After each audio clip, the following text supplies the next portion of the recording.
the last decade, large-screen smartphones and tablets have completely altered the way we use the internet and the way we access, create and publish information. The iPad was launched in April 2010, the Galaxy Note in 2011 and the first large-screen iPhone arrived in 2015. And importantly, during the same period, 4G networks were being rolled out. By 2014, large-screen phones and tablets were outselling laptops and PCs for the first time. Suddenly, the internet was something you could take with you, something to which you could be permanently attached. As a result, in the last 10 years, the share of teenagers who read newspapers collapsed from around 60% to close to 20%. Most young people now get their view of the world from social media, which is a very unreliable source. It was in 2010 that the film The Social Network was released, and that film set the tone for what was to become the social media decade. And then of course there were cameras and selfies. Suddenly everyone could publish their stories, their photos, their lives. The beautiful became professionally beautiful. The risk takers became professional risk takers. And likes and the number of followers you had became the new currency of self-esteem.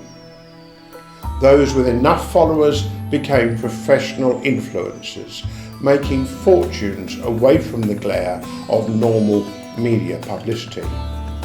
In 2019, an 8-year-old boy was YouTube's highest earning influencer. He earned $26 million from his videos, which show him unboxing toys and conducting simple scientific tests. Of course, giving the general public a voice and a platform has not been wholly beneficial for society.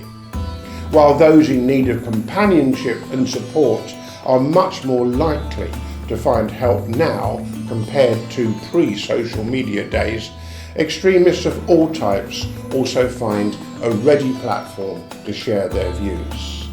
Here they shout into virtual echo chambers, filled with others who share similar extreme views. This can make it seem as if extreme views are becoming a social norm. And, for the moment, political parties and hostile state actors are able to spread lies, false information and smears about opponents and enemies during elections. This has to change, and social media networks must be forced to prevent such misuse. So what does technology hold for us in the third decade of the 21st century?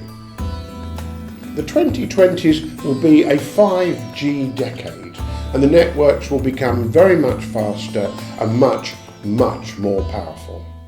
This will mean we will create and consume even more information.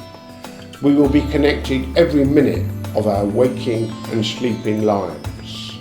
This will also be the decade in which AI starts to become properly useful.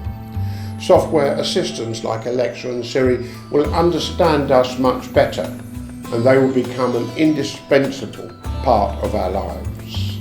Assistants will also communicate with other software assistants independent of brand. In the coming decade, we will hand the organisation of our lives over to our virtual assistants. The future is more social media, and for many, it will become indistinguishable from reality.